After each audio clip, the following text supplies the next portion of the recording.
Welcome everyone to our candidate forum. I want to thank all the people for showing up who are running for office. And I want to thank everybody who's listening in. We have a lot of candidates here, and we had a request from Guido Weiss to be on first. Is Guido here? Yes, he is. Okay, Guido, take it away. Tell us why you're running and why people should vote for you.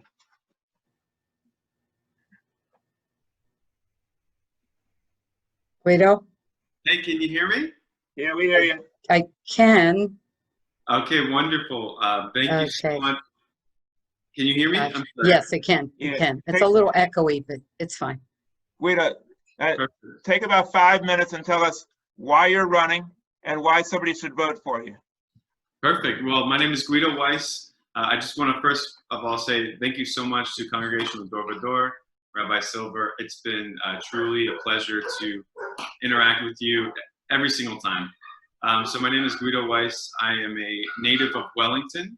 I have 4 generations of family right here in Palm Beach County. A bit about my professional background. I am a Navy Reserve intelligence officer. And for the past 4 years, I was a senior advisor in Congress for various Democrats, and as well as working with the Armed Services Committee and the Foreign Affairs Committee. And now, I think I mentioned I have 4 generations of family right here in Palm Beach County. And since we're talking to a synagogue, I have to say this: I'm a fluent Hebrew speaker, and I have my master's degree from the Hebrew University of Jerusalem. Mitsuyan. Mitsuyan, ken, bekef. Tov lirot otchem. So a bit about why I'm running and what I plan to bring to the district and to our community.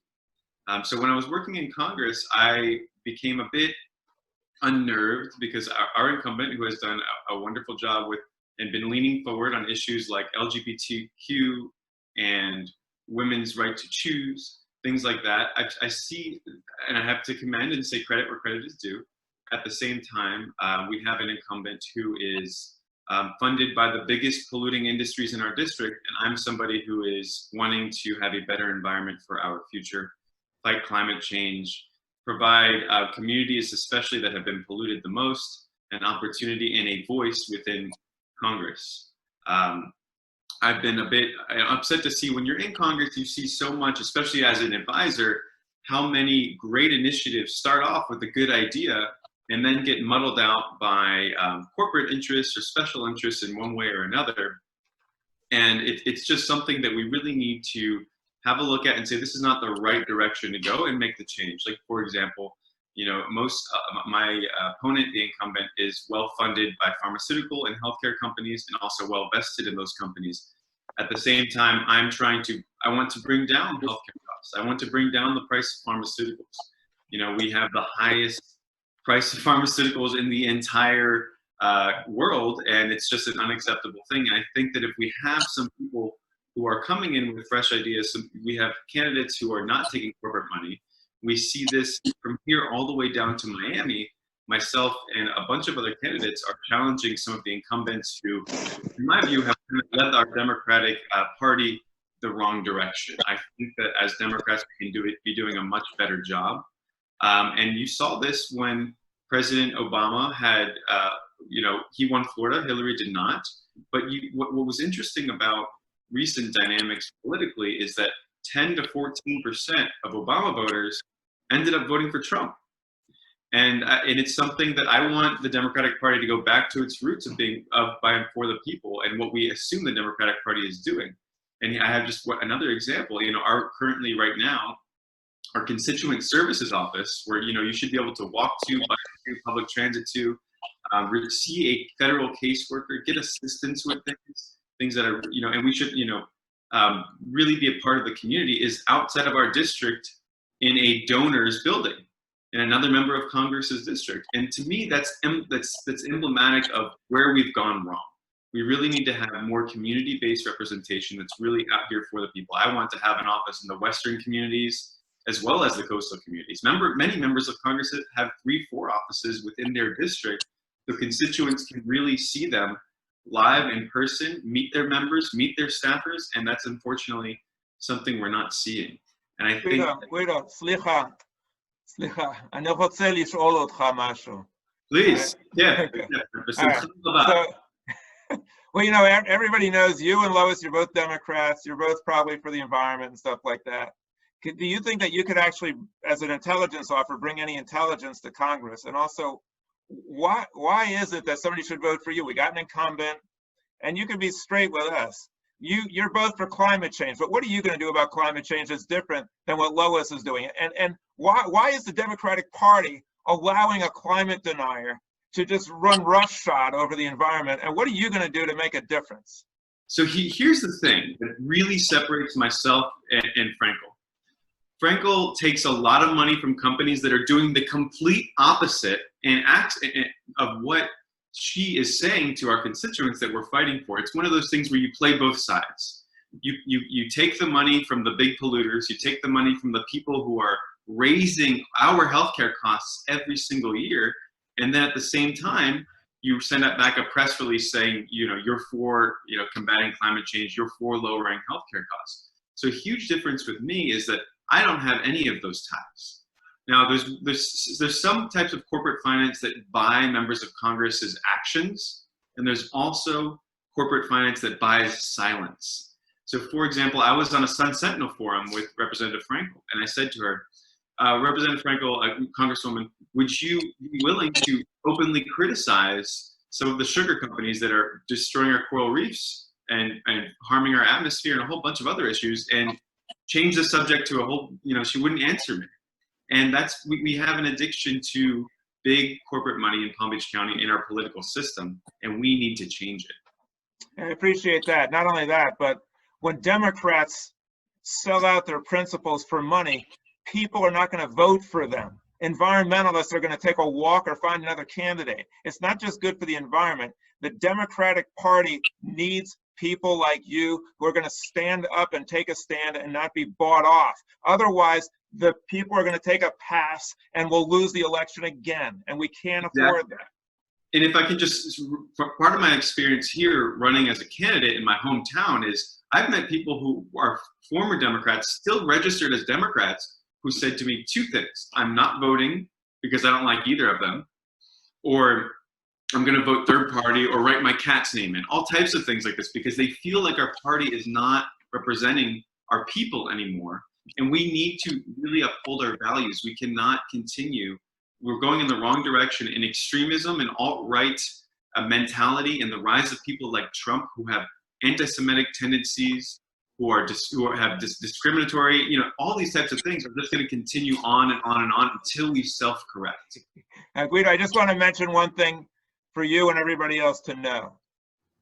Climate change is the most serious threat we have, and it's going to take people who are willing to move heaven and earth and cause some good trouble to make it change. If you got one foot in the camp of the polluters and the other on the other side, it's not working. To make something happen, we need people who are 100% committed to make dramatic change. Therefore, they can't be compromised. And so it's of a vital importance that we take candidates who are not compromised, who are going to speak out. And I know you worked on this issue when you were working in Congress, and I know you're going to do the right thing. So if you'll take a little advice, don't be so meek. Let people know what the difference is and tell people how it's going to change, because status quo is not going to work. It's going to cause us to go right down the tubes. You got 30 seconds to sum up, and then we'll go to the next person. The status quo is 100% not working. I saw it in Congress. I saw it here. There are people in our communities in Palm Beach County that really need assistance. There are people that need their voices heard in Congress. We have climate change around the corner. We have record inequality in our country, and we have record prices for our health, for healthcare. And the status quo is not doing anything about it. The status quo writes press releases home saying, I'm doing a great job, but really the reality is it's talking points. So we need people who are really going to be aggressive and take these issues on. By the way, I'm really happy to see Sheriff Freeman here. It's always great to see him as well. Guido, thank you very much. And also, you probably know the reason why Jews wear a talit with the fringes is because we never hesitate to stay on the fringe of society when necessary to stand up to tyrants and to challenge the status quo. Thanks for what you're doing, and thanks for being here. Take care. Thank you so much. Shalom. Hatzlacha. Toda rabba. Okay, who's next, Sharon? Okay, we have We have Emily Slosberg running for Florida House of Representatives, District 91, up for re-election. Thank you, Emily, for being with us today. Take a few minutes and tell us why you're running and why people should vote for you. Thank you, Rabbi Silver, for having me. My name is Emily Slosberg. I am the current state representative for House District 91, which runs Boca, Delray, and Boynton. The western border is the Turnpike. The eastern border is Military Trail. So it's everything from 18th Street up to Boynton Beach Boulevard. I was elected in 2016. I had a primary election. And the way that I got into politics, everybody gets into politics for their own reasons. And some have personal reasons, some have just other types of reasons. My reasons are very personal. When I was 14 years old, I was in a tragic car crash where I had lost my twin sister, Dory, and I was almost killed. The driver of the car was going over 90 miles an hour, lost control of the car, went head on into another car. And as a result, the friends that there was about 7 of us in the car, and out of the 7 of us in the back seat of the car, 5 were dead, including my twin sister. And I woke up at Delray Hospital on a ventilator. I had trees growing out of my hair. I had broken leg, punctured lung, broken pelvis. My tongue was half off. And I was 14 years old. And all I can remember is like seeing my friends and my family visiting me at the hospital. And I don't see my twin sister. And so I write on my father's hand when I'm on the ventilator, "Where's Dory?" And for the first time, Irv Slosberg was at a loss for words. He handed me the Sun Sentinel, and I read in the Sun Sentinel that my twin sister was dead. And I was glad I was on that respirator, because I don't think I would have been able to breathe. We did everything together. We shared clothes, we shared a bedroom, we shared everything. And so getting out of that hospital, I said to my dad, how do we go on without Dory? And he said to me, "Emily, it's what we do after a tragedy that determines whether it remains just a tragedy. We're going to do everything we can to make sure that others don't go through a similar type of tragedy." And that's exactly what Irv did. He started off in politics, and that's exactly what I did. We started a foundation, a safety foundation, and ultimately in 2016, I ran for State House of District 91.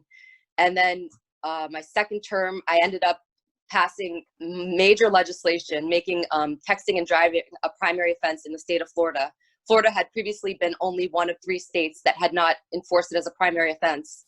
And, it's just a lot of young people can't really, it's difficult for them to drive. They can't text and drive. And so it's very dangerous. And so when I went to Tallahassee, I went specifically with a priority of traffic safety. But while I'm there, I have branched out into many other things. I'm the co-chair of the Women's Legislative Caucus. I'm also the incoming chair for the Jewish Legislative Caucus. And that has been very interesting, coming into some major issues going on in Florida State with anti-Semitism and the Senate president over there. I'm working actually on tweaking the statutes to ensure that unelected, the situation is there's an unelected Senate student body president, and he had exhibited anti-Semitic remarks and a website, and a lot of the Jewish students had kind of actually reached out and complained about certain things going on. And so I had attended the Senate meeting to speak on behalf of an anti-Semitic resolution, and it was very interesting and very refreshing too, to see all these students speak out and have a voice, that they felt that there was anti-Semitism going on in the Senate, and they were kind of nervous of even admitting that they were Jewish. It was very enlightening. And so I'm going to work on legislation to ensure that everybody has a voice in student government, and try to work certain solutions to certain issues that have been brought up. And I really enjoy working with Legislative Caucus. I'm also on the board of the National Association of Jewish Legislators. We're having a big conference on August 13th, the annual conference. I'm a sponsor of that. It's very important that we get together and talk about what's going on, not just in Florida, but in the nation. And it's interesting to hear what's going on, what issues are taking place in other states. And so we have Sunday board meetings. I love serving the people. I I focus also on constituent services. Through this COVID-19 crisis, we have helped so many in need. My office is on the corner of Hagen Ranch and Atlantic. It's right in the heart of House District 91. We serve the most vulnerable, a high percentage of vulnerable older demographic. And we're there right on the ground floor. Right now, we're not in the office because of the COVID, but I have all the phones, all the phone lines. Hello? Let me just ask you a few questions, just very quickly. Give me a quick answer. One of the greatest threats to Jewish values, according to many Jewish people, is Trump. What have you done to try to take him out and try to end his malevolent influence? Yeah, I mean, that's a great question, Barry. What have we done? Trump is on the national level, and No, what have you done? Oh, what have I done on the state level? I mean, I'm on any level. On any level. Well, I am rallying my constituents who are Democrats to get out there. I pick up the phone and I'm making sure that they're registered, that they have a vote by mail coming, and that they're going to vote and they know when the election what I'm asking is, have you denounced Trump and condemned him for what he's doing? If you're interested in Jewish values, have you condemned him for violating almost every Jewish value we have? Absolutely. Yeah. Look at some of my social media, Barry. Check out my social media. I have condemned him on social media. Absolutely. And not to mention, I'm going to be driving turnout. So I'm a Democrat, and my election in November is against a Republican. And so the best way that we could do this is get him out of office. And the most important thing I can do is to ensure that my Democrats turn out in November and that they vote. And that's really a lot of us want to have something more effective than that. He needs to be denounced and he needs to be condemned by people who are in office. Otherwise, he becomes normalized. Let me ask you something else. What have you done about to protect the ag reserve? The ag reserve is the most important environmental issue. We see development after development replacing farmland.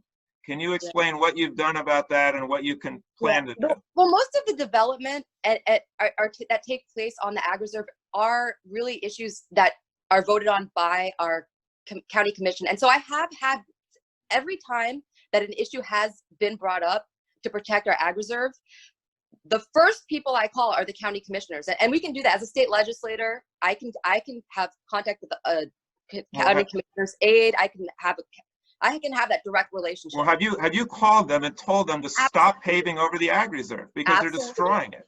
Yeah, absolutely. Have you done it publicly?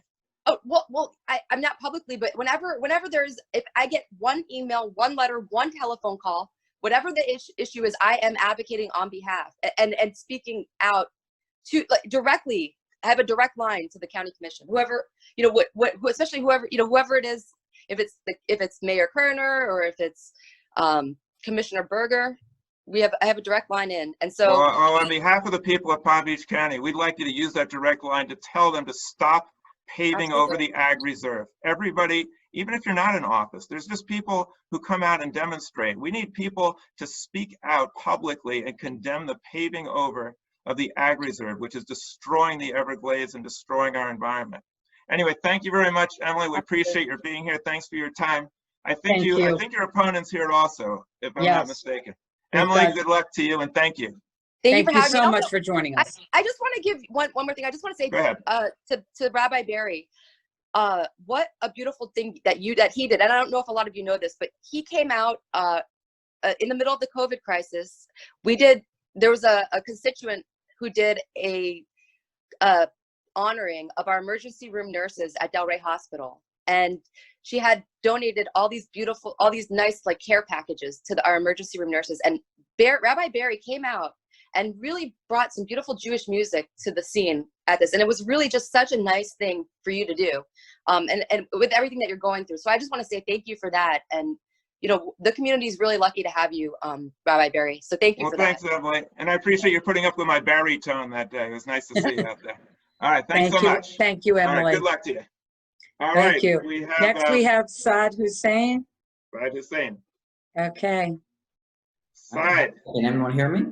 We can hear you. Tell us why you're running and why people should vote for you. So hi, my name is Saad Hussein. I'm running for the Florida House State Legislator, District 91, which is part of Boca Raton, Delray, and Boynton Beach. And my three main campaign platforms is senior citizens, environment, and HOA and condo association reform. But I want to go a little bit more about me so let people know who I am.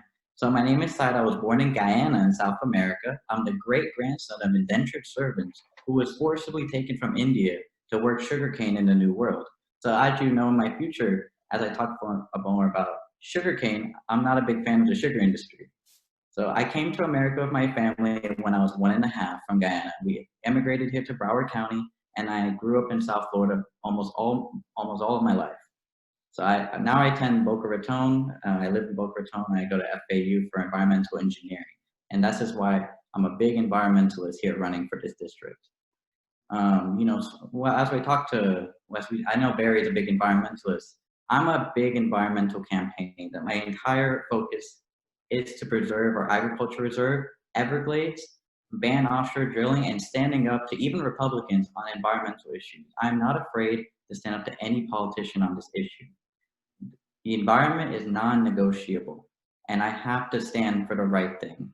You know, we look at politics and we see people even on Democrats or Republicans, and you don't know just because of their party affiliation, how are they doing on environmental issues? I'm going public with every single issue that I bring up. Just last week, I just did a video supporting senior community centers post-COVID so that people can start interacting with again. When I talk to seniors, this is one big issue that people really are advocating for, is this senior community and bringing people together. And I really want to be that person. Far too many times, I'm the only person they get to hear per day. A lot of folks live by themselves, and I don't want them to be alone. So, you know, if you get into office, yes, are you going to tell people, hey, you know, the ag reserve is not really a state issue. What can I do? Or will you speak out on that? And will you lead the charge? Absolutely. You know, I'm already working on this right now. I already am partnering with current commissioners in Delray, such as Commissioner Julie, and former commissioner from Delray, Jim. And we go out almost anytime I want. They take me out to the agriculture reserve. We tour around the different places, and we look at different ways and where we can really target how to bring back environmentalism back to our community. Just because you're a state representative does not mean you can't have at least some sort of direction or influence within local politics. And this is all going to be public. These are not private things. These pictures are all on Facebook for you to see. You know, when we talk about being a legislator, we talk about being a leader in our local community. I don't want to focus on Tallahassee. You know, Tallahassee is a 2-month journey. What about the rest of the time? You're working here every day, meeting with different commissioners. You know, I even meet with commissioners from the Palm Beach Commission, and we talk about environmentalism. So I'm ready doing the work right now, and I'm ready to get in office to actually deliver. Hey, Said, are you gonna, and have you done anything about Trump?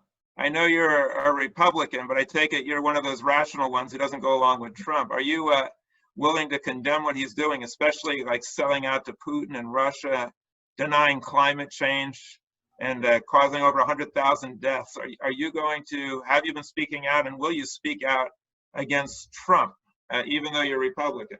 Yes, and I've spoken out many times against the president on this forum as well. So as your members always know, I'm a Republican, but physically conservative.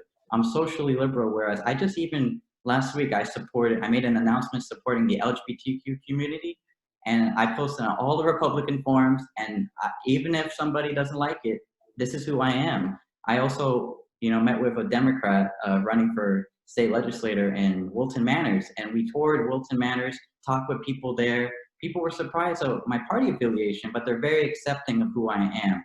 What about abortion rights? Or abortion rights? Do you support a woman's right to abortion and contraception? Absolutely. You know, I'm a college student, and we cannot you know, the idea that people have to have choices in our, especially as a young person. So definitely support a woman's rights to choose. I believe there should be at least a cutoff date, at least by the end of it. So I'm definitely more of a moderate stance on this issue. You know, I'm not a typical, you know, stereotypical Republican. I'm a modernized young person. I'm beyond party affiliation. Aside, we've heard you many times. We appreciate your joining us here at Va-Dor. I thank you. I wish you well, and keep speaking out for the environment. We need you. Absolutely. All right, take care. Absolutely. All right, thanks. Thanks so much. Who's next, Sharon? We have Kelly Skidmore. Kelly She's up Skidmore. Okay, go Florida ahead, House Kelly. of Representative, District 81. Kelly, can you unmute yourself? Thank you, Sud. Unmuted. Okay. Hi, everyone. Hi, everyone. Hey, Hi Kelly, there. tell us why you're Nice to running and see why you. people should vote for you. Well, thank you, Barry. It's great to see you again, Rabbi. We miss you in elective office. You still carry all the same passion and great ideas that you always did. We miss your singing, too. I haven't heard a song from you in a long while. Well, if you go on Congressional District's website, you can hear my baritone on Shabbat. But go ahead. Didn't mean to interrupt. Not at all. Thanks. So my name's Kelly Skidmore. I'm running for House District 81. It's the district that is west of the Turnpike in Boca Raton, Delray Beach, Boynton Beach, Lake Worth, skirts a little bit of Wellington, and then goes out into the Glades area and takes in Belglade, Pahokee, and South Bay. I've grown up in South Florida. My family moved to Deerfield Beach in 1972. I've lived in Boca Raton since 1984. My husband and I will celebrate our 33rd wedding anniversary in October, and we have a 26-year-old daughter who lives in Brooklyn. I unexpectedly am running for this seat. It's an open seat because Representative Polsky is stepping away and running for the Senate, and I had a conversation with a mentor of mine a few days before the seat came open, and we had just an incredible conversation about healthcare and public policy, and I hung up the phone and said to my husband, I really need to be doing what I'm supposed to be doing, and that is participating in this conversation, in this public conversation, and serving my community. And I don't know what that looks like, but I hope that I can find a way. And a few days later, this House seat opened up, and a lot of members of my community called and said, you know, this is a big area that you used to represent. I served in the legislature from 2006 to 2010, and there's a big section of House District 81 that I represented before. So it was an opportunity for me to give back to my community again at a time when I think that it is needed. The experience that I have, the 4 years that I spent there were during the recession. I understand the budget very, very well. I understand how the Republican leadership will target our big pots of money, healthcare and education, going back into this legislative session with having what the governor called the red wedding of vetoes. And so I think someone with the kind of experience that I have will be important to protect our healthcare and public education and a lot of other programs as well. So this is a great opportunity, not just to, you know, for me as a person, but you know, it's my way of being a public servant. It's something that I've done for a long time. I've been an advocate for a lot of different organizations, the Arthritis Foundation, the marine industry, and Medicaid. So I think that it's been an interesting campaign during COVID. The inability to be in the same room with you is hard for all of us social folks.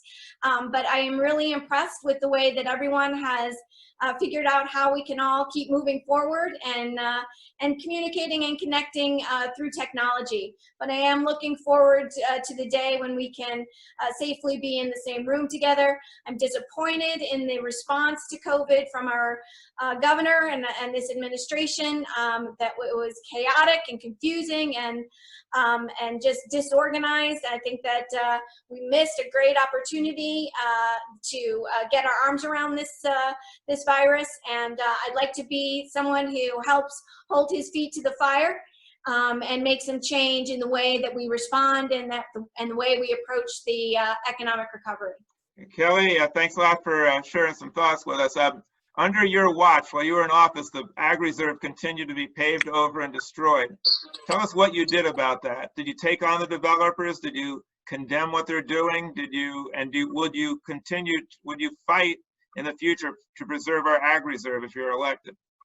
You know, Barry, I'm embarrassed that I didn't fight hard enough for the Ag Reserve. You know, when you drive through there, when I drive through there now, I'm so sad at the way that it has been encroached upon.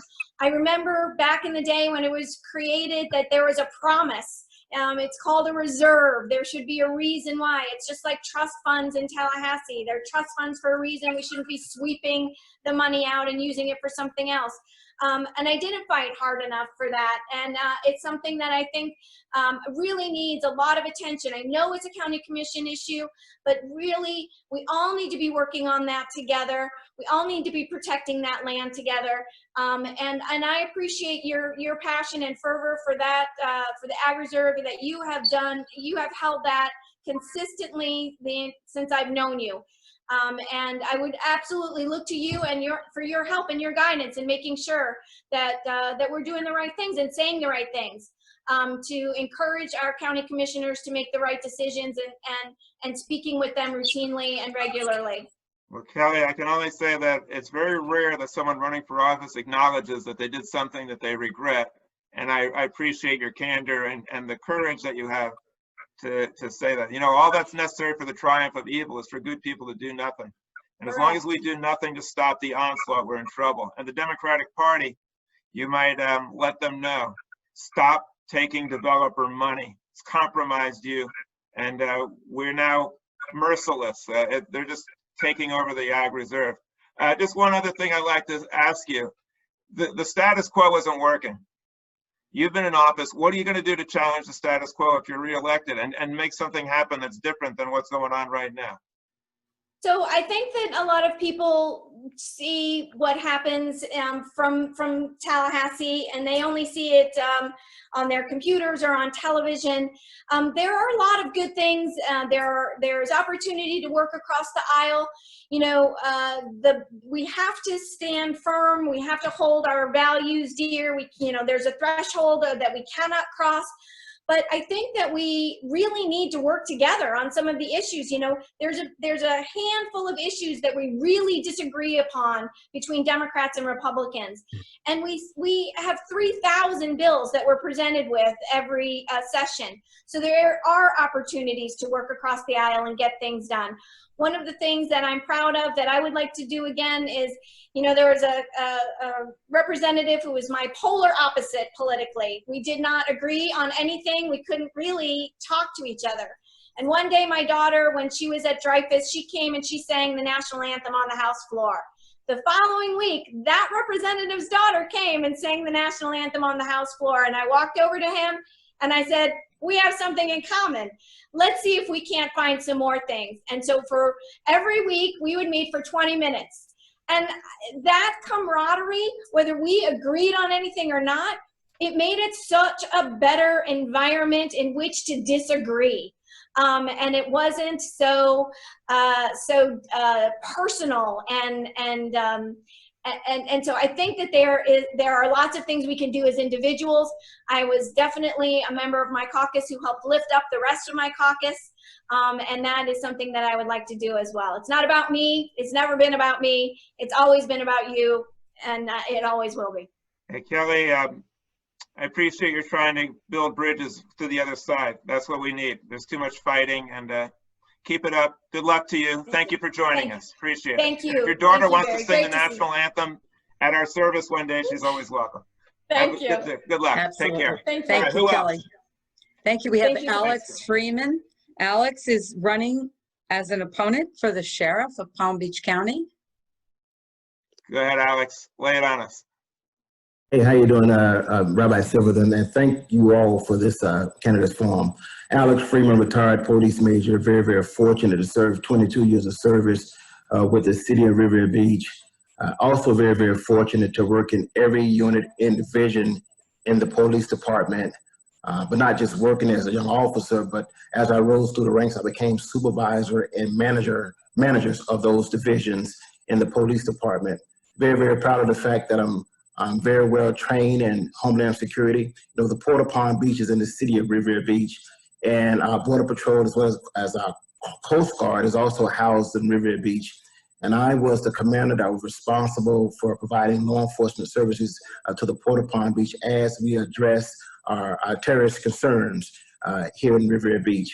You know, we're in a new decade. a new era and a new culture in law enforcement, and it's time for a change. You know, just a few weeks ago, Sheriff Bradshaw said at a candidates forum that if I should beat him or defeat him in the primary, that he would support me to become the next sheriff of Palm Beach County. But you would also hear him say that I am someone who thinks that he can do the job, or maybe I can do the job.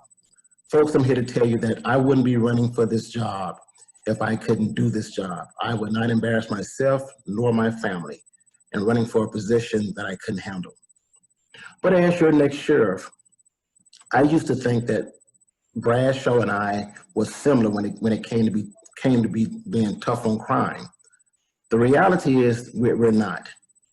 And I'm going to be tough on recidivism, which is something that he's not. And when I say that, I'm going to go back to very shortly about why I feel that we don't similar in being tough on crime. But where we differ is that I'm going to be tough on recidivism. You know, to house one inmate in the Palm Beach County Jail, that's $133 a day that taxpayer pay. And if you times that times 365 days a year, that is a total of $48,545 that taxpayers are paying while we have inmates in the county jail playing dominoes and cards and left to their own devices, do whatever they do that is not productive. So our Freeman administration, we're going to work with apprenticeship programs and employers. The apprenticeship programs that are willing to come into the sheriff's office and train those men and women in the trade so that when they transition back in our communities, they're gainfully employed by working in collaboration with employers. But we can also host job fairs at the Palm Beach County Sheriff's Office, which is something that has never happened in the history of the Palm Beach County Sheriff's Office. You know, and the goal here is to hope that these young men and women transition back in our communities, then become productive citizens. That way you and I and no one else become a victim of their behavior. Alex, let me ask you a question, okay? Mm-hmm. You know, everybody's talking about the police all over the country, police reform, police reform. What's the difference between you and Sheriff Bradshaw on police reform and institutionalized racism in the police department? Do you believe it exists? Does Sheriff Bradshaw believe it exists? Absolutely. What would you do about it? And also, what do you think about Black Lives Matter?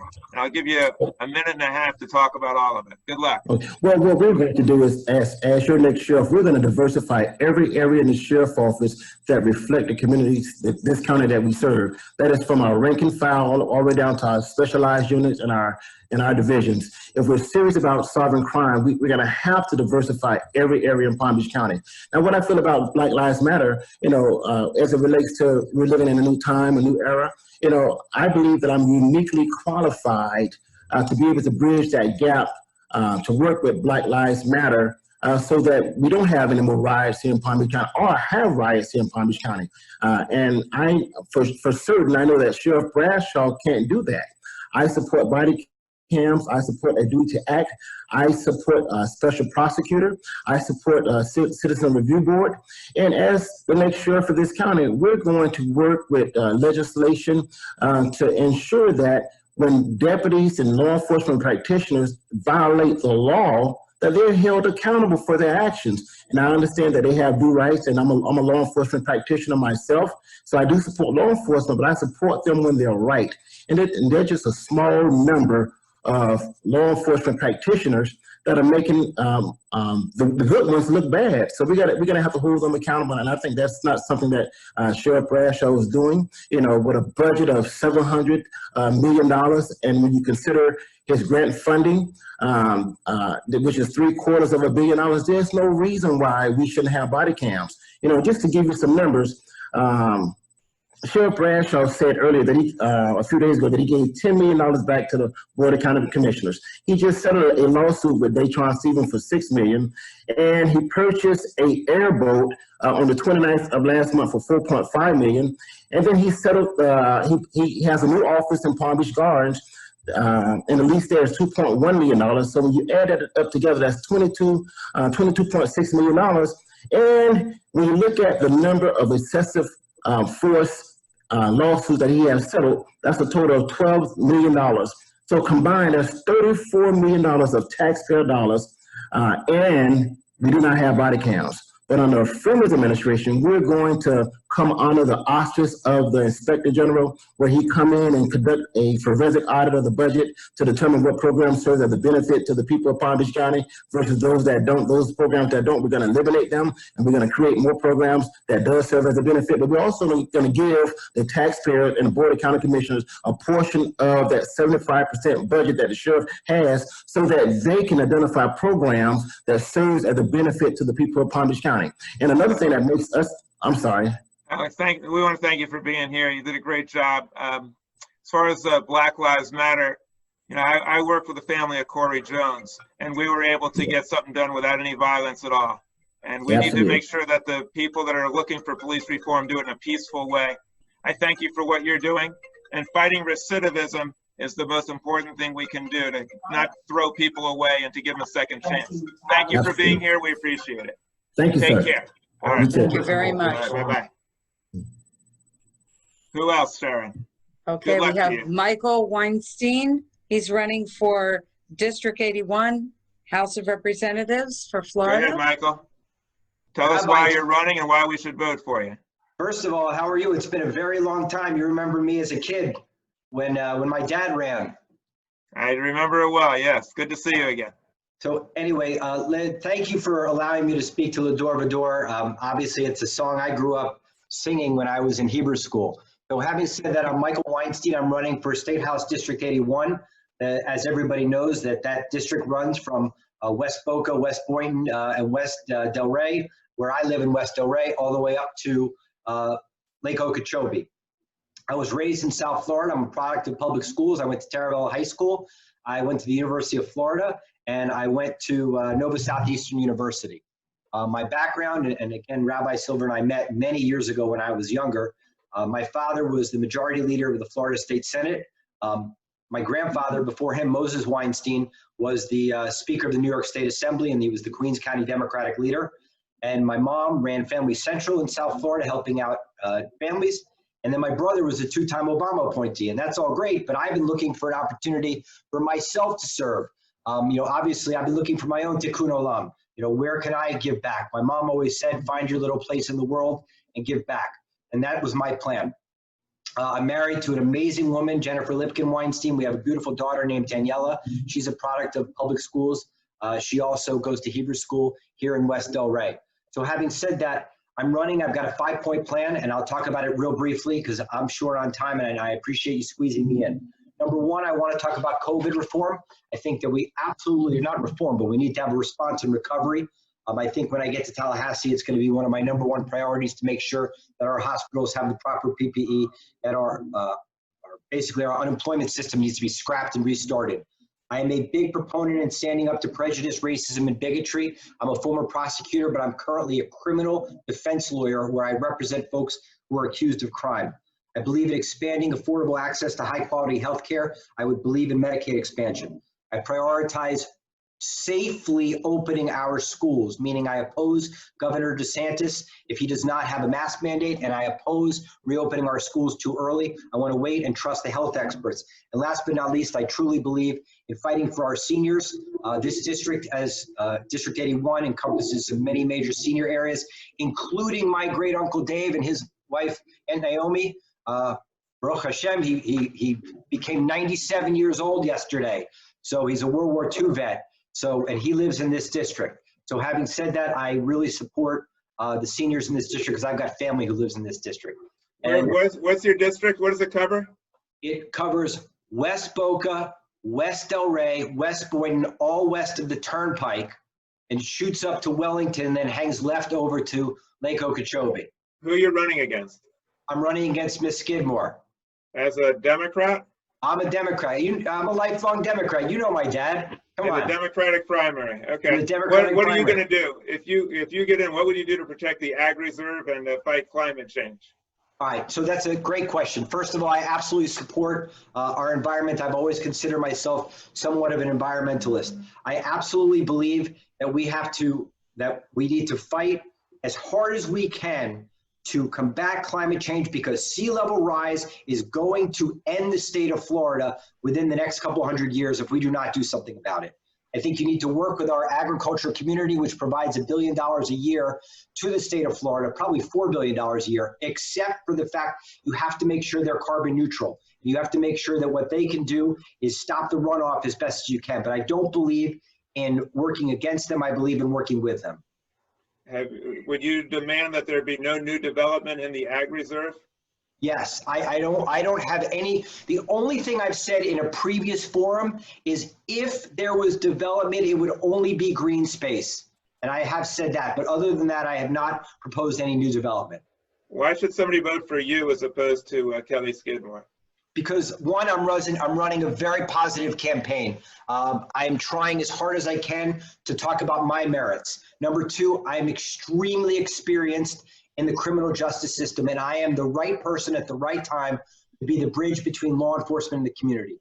I spent 5 years as an assistant state attorney and in the past 17 doing defense work. So I know what it's like to be on both sides of the law. One other question. What do you think about Black Lives Matter and police reform? All right, I know a lot about that, and so I'll try to keep it under a minute. I support the Black Lives Matter movement, except when they talk about BDS. When they talk about boycott, divestment, and sanctions against Israel, I cannot support that. I am a Zionist. I've been to Israel 4 times. I have studied Torah. I have a rabbi. My rabbi and I are very close, and I do not support BDS. But I do support Black Lives Matter as far as standing up to racial bigotry and racial prejudice. Here is my answer to your question. We have spent my entire lifetime, I'm 47 years old, fighting racism from the outside in instead of the inside out. What do I mean by that? What I mean is we have watched a police officer put his knee to George Floyd's neck and kill him, and then we are going to prosecute that offender. But the way to fix that problem is in the legislature, you have to legislate and mandate de-escalation training. You have to legislate and mandate that police officers should not be wearing tactical gear when they are riding around in their communities. They should wear their greens and their blues unless they're a member of CSI or the SWAT team or something. And last but not least, I support the idea of community review boards. And they should not have sovereign immunity so that they could go around killing people and then be let off the hook, correct? I would support some legislation to take that away. I don't want, I believe in working with the police to make sure they protect us. I don't know necessarily that I'm going to be against sovereign immunity yet, but it's an issue I'm willing to talk about. Well, we appreciate that. Thanks for being here. Thanks for your service, and good luck to you. All right, vote for Michael Weinstein, House District 81, Democrat. Thank you. Thanks. Thank you very much. We Who have else? Wendy. We have Wendy Sartory Link on, and Wendy is ready to go. Go ahead. Hi, good afternoon or good evening. I'm Wendy Sartory Link, and I am running for the... Your audio is it's not working quite well. Okay, it's okay now. I think it's Is okay. it okay now? Yeah. Start over, please. Okay, great. Thank you. So I'm Wendy Sartory Link, and I am running for Supervisor of Elections. I was born and raised in Palm Beach County. I did leave here for a little while to go to North Carolina for college and law school, and then out to California for a while, and then came back home. So I've been back here since 1994.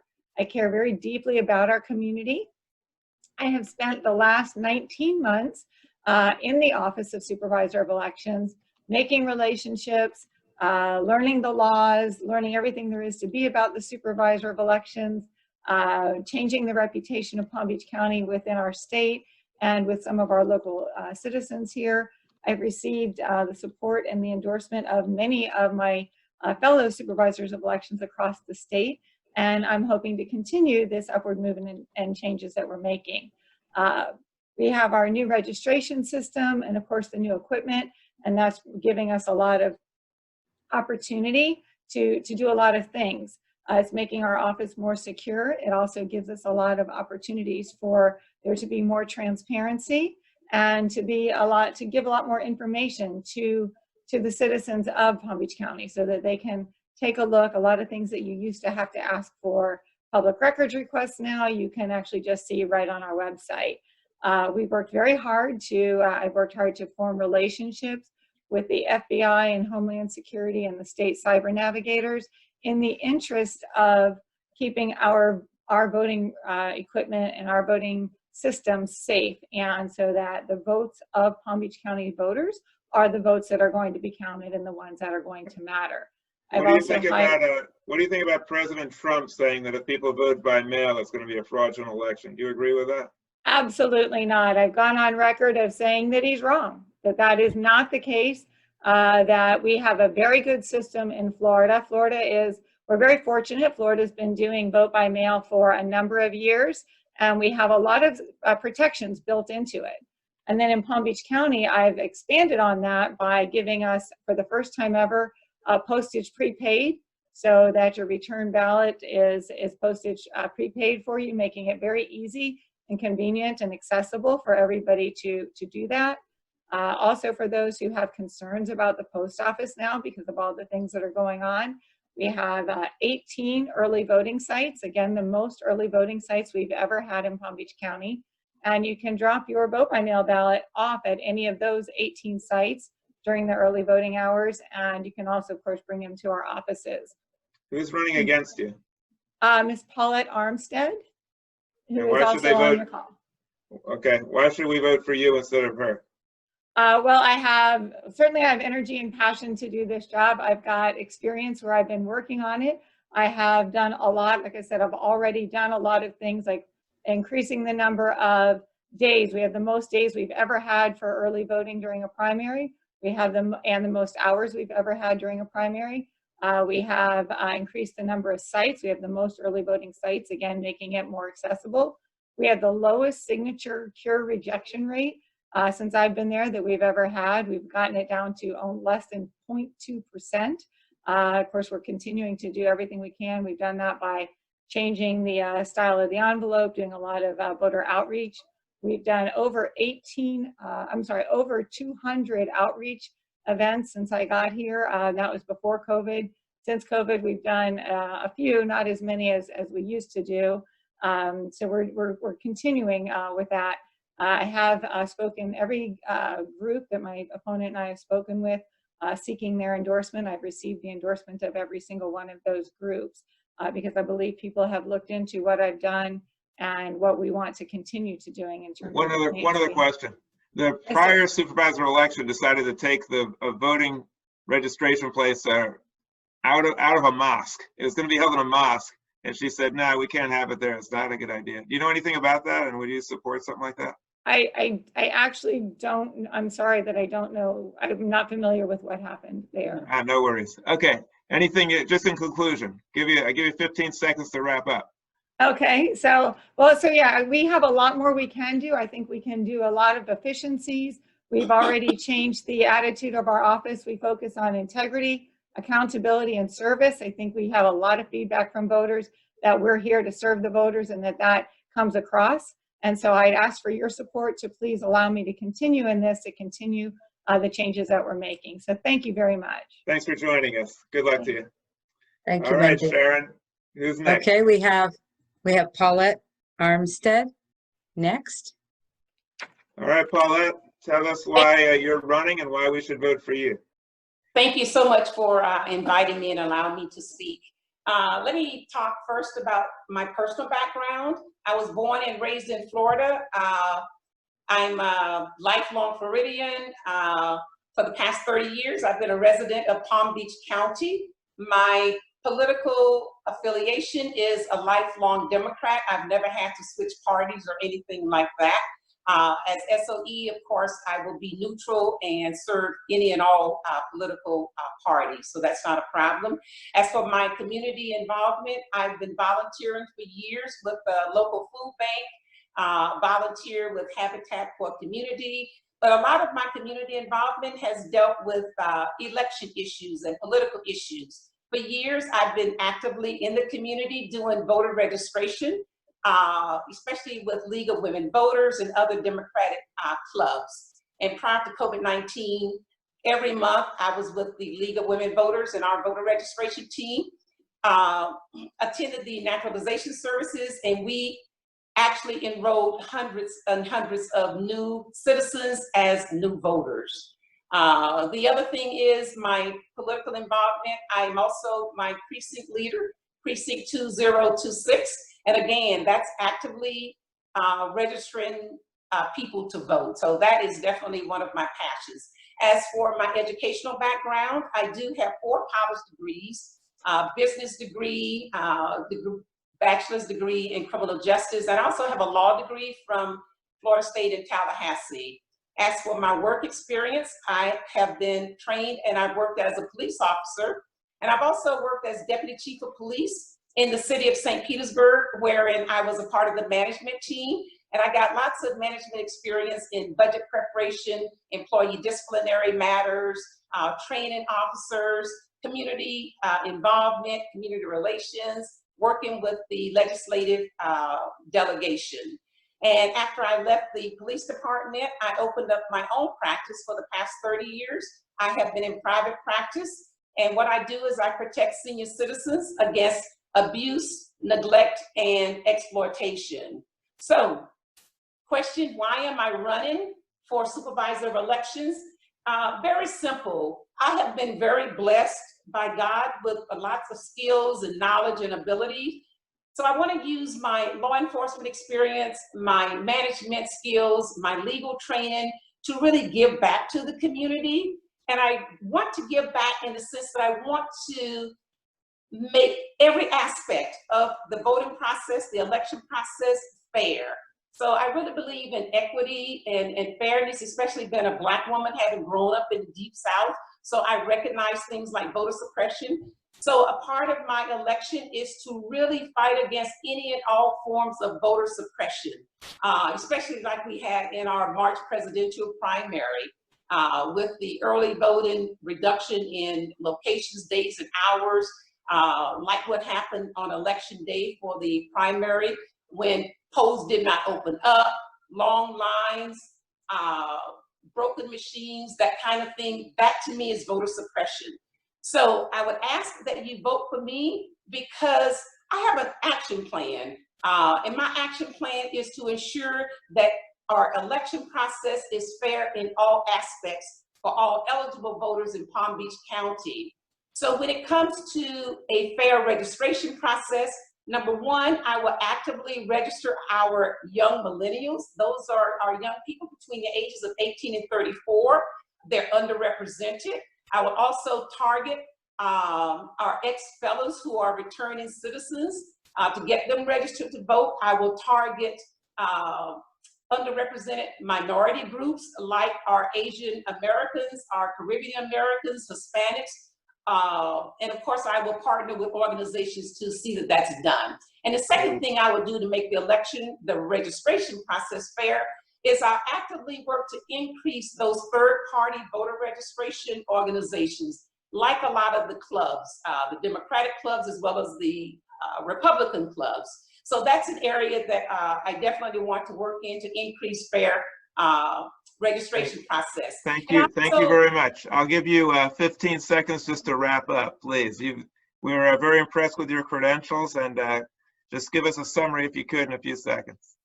Okay, again, making every aspect of the voter election process fair, from registration to the voting methods, improve upon the voting methods, the vote by mail, the in-person voting, etc.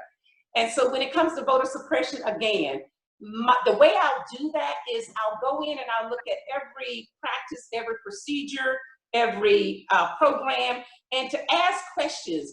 How is this helping make voting easy, or how is it not helping? And if it's not helping, then I will put in corrective action so that nobody is denied access to the polls, access to registration, access to voting. Thank you very much. And I would love to have your support on or before August 18th. Thank you. Thank you very much. Thanks for joining us. We appreciate your being here, and thanks for your service. Thank you. Thank you very much. Thanks. Who's next, Sharon? Rabbi, we have all the candidates have talked, and I'd like to open it up to question and answers. If everybody can unmute themselves now, I've allowed them. So if anybody has any questions for any of the candidates that are still with us, please go ahead and raise your hand. Hannah, go ahead. Your question is for who? Yeah, I'm concerned about Medicare and Medicaid, especially Medicaid for people who are on a waiting list for services that may die on that waiting list. And it's very important because the last governor refused the Medicaid money from the government to help a lot of these people. And I know that Trump has been talking about a new program for Medicare and a new program to take care of everybody with medical coverage. And he's going to get rid of Obama's plan. And yet nobody said anything about how important that is to Florida and all the seniors. I'd like to know what the the candidates feel about working on Medicare and Medicaid for us. Well, let me just expand that question. And also, if you would, let us know, what do you think about health care for all, universal health care? The Yes. people who are running for office that could actually do something about that issue. Anybody want to weigh in on that? Can I speak, Rabbi? Go right ahead. You know, as a state representative, we have access to, you know, expanding Medicare through Obamacare. Obviously, the Republicans have not had to go through that because, you know, the seniors really depend on having real good health care for our community. Now, this is beyond politics. This is health care. And I definitely support any type of senior issue that we can do in the state. What about health care for all? What do you think about everybody having health care paid for by the government? You know, I'm not, definitely, I think that would be too much physical concern. But I do believe we have to do I would like to moderate it more on the, bring it kind of in a mix between what we have and offering more services for folks. I know most people don't have the fortune to work right now, so imagine the healthcare costs. We definitely need a better plan. Luckily, Congress can deal with that, but as a state representative, I definitely want to expand Medicare through Obamacare. Thank you. Thank you, Said. Anybody else want to weigh in on that, any of the candidates? Okay. Any other questions? All right, I guess we're good. Well, thank you very much, everybody, for participating in this. We are really pleased by the amount of candidates and people that came. It gave us a lot of food for thought. I thank you for your time and your effort. Thank you, Hannah, for arranging all of this. And thank you, Rabbi, for hosting. I appreciate all of your time. Thank you very much. Thank you.